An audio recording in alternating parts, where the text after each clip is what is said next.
నమస్తే అందరికీ. సో ఈ రోజు మనతో మాట్లాడడానికి ఎవరిని పట్టుకొచ్చేసిన అంటే పెళ్లిగాని ప్రసాద్ని పట్టుకొచ్చేసిన. పెళ్లిగాని ప్రసాద్ అంటే మన వెంకటేష్ గారు అని అనుకునేరు కాదు, చూడురి. నమస్తే, మంచిగున్నారా సప్తగిరి గారు? న్యూ పెళ్లిగాని ప్రసాద్, న్యూ మన న్యూ ఏజ్. అప్పట్లో మన వెంకటేష్ గారు, వెంకటేష్ గారికి పెళ్లి అయిపోయింది అనుకుంటే ఇప్పుడు మీరు వచ్చిరా.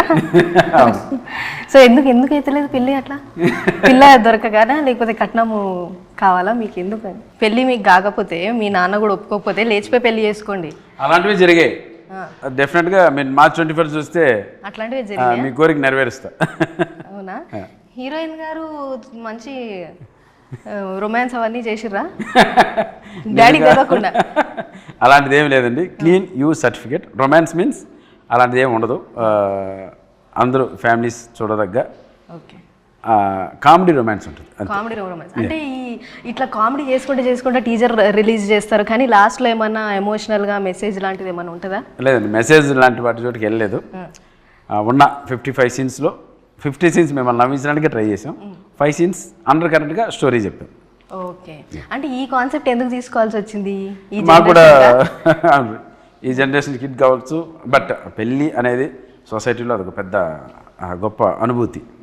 సో దాన్ని రకరకాలుగా కారణాల చేత కొంతమంది పోస్ట్పోన్ చేసుకుంటారు, కొంతమందికి జరగదు, కొంతమంది జాతకాలు ఇప్పించి, కొంతమందికి కట్నాలు ఇప్పించి, కొంతమందికి రకరకాలుగా ఉంటాయి. వీటన్నిటిని సరౌండ్ చేసుకుని అన్ని ఎలిమెంట్స్ని ఫన్గా చెప్పాము ఈ సినిమాలో. సో ఏది కూడా సీరియస్ తీసుకోకుండా. మరి మీ రిక్వైర్మెంట్ ఏంది అసలు? ఎవరు మా రిక్వైర్మెంట్ పెళ్ళి అయితే చాలా ఉన్నాం సినిమాలో. ఓహో, ఓకే. కానీ మీ మన డాడీ రిక్వైర్మెంట్ ఏమో కట్నం, అది కూడా 2 కోట్లు. అది కూడా ఆయన ఒక రూల్స్ అండ్ రెగ్యులేషన్స్తో ఉంటారు కాబట్టి దానివల్ల ఆయన ఆ కట్నం వారి శాస్త్రాల గ్రంథం. ఓహో, ఇది బుక్. అది బుక్. ఎందుకు ఇవ్వాలి మీకు 2 కోట్లు? ఏం చేస్తారు మీరు? అది మా నాన్నని అడగాలి. ఆయన రాలేదు కాబట్టి ఇక మిమ్మల్ని అడుగుతున్నా. ఓకే, సో మీకు ఈ సినిమా మీ దగ్గరకు వచ్చినప్పుడు అభిలాష్ గారు చెప్పినప్పుడు ఏం నచ్చింది అసలు? మీకు ఏం అట్రాక్ట్ చేసింది? ఈ కంటెంట్ అండి. ఈ కంటెంట్ ఎలా ఉంటుందంటే ఆ స్క్రిప్ట్లోనే ఒక హ్యూమర్ ఉంటుంది. మన పర్ఫార్మెన్స్ కన్నా ఆ స్క్రిప్ట్లోనే ఒక హ్యూమర్ ఉంది, అది అందరినీ నవ్విస్తుంది. At the same time before మీరు చూసిన సప్తగిరికి ఒక సెటిల్నెస్ కామెడీ కనపడుతుంది. సప్తగిరి చుట్టూ 10 మంది సప్తగిరిలు ఉంటారు. సప్తగిరిలా ఉండడు, సప్తగిరి చుట్టూ 10 మంది ఉంటారు. సో వాళ్ళు చేసే ఫన్ అనేది బ్లాస్ట్ అవుతుంది. ఓకే, అంటే మీరు సినిమాలలో కమెడియన్గా మంచి రోల్స్ చేసారు, కానీ ఇప్పుడు మీరు హీరోగా అయిపోతే మరి ఎట్లా మా పరిస్థితి ఎట్లా? బోత్ అన్నీ చేస్తున్నా కదా. ఇప్పుడు మంచి సినిమాలు, కన్నప్పుడు అంటే సినిమా చేస్తున్నాను, రాజేసాబ్ చేస్తున్నాను, ఇంకా మంచి సినిమాలు చేస్తున్నాను. బట్ ఇటువైపు ఇప్పుడున్న కుర్రకారు మంచి కథలు చెప్తున్నారు కాబట్టి కానీ ప్రయత్నిద్దాం.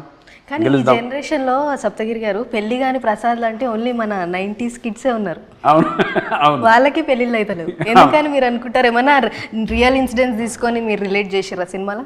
అలా ఏం లేదండి. అంటే రకరకాల ఇన్సిడెంట్లు, అంటే నేను కూడా 90s కిడ్డే కాబట్టి నాకు కూడా పెళ్లి కాలేదు కాబట్టి సో రకరకాల ఇన్సిడెంట్లు ఇవన్నీ కూడా ఫన్గా చెప్దాం. దాన్ని ఎందుకు మెసేజ్ ఓరియంటెడ్గా అందరిని బాధ పెట్టేలా చేయడం, దాన్ని ఏదో ఎమోషనల్గా చెప్పడం ఎందుకని ఫన్గా చెప్పాం. ఈ కారణాల చేత మీకు పెళ్ళి అవ్వట్లేదు, దయచేసి వీటన్నిటిపైన ఆశలు వదులుకొని పీస్ ఆఫ్ మైండ్తో ఉండే విధంగా ఒక మంచి సెలక్షన్ చేసుకొని రెస్ట్ ఆఫ్ లైఫ్ హ్యాపీగా బతకండి. అదే ఈ కలియుగంలో కోరుకునేది ప్రతి ఒక్కరు.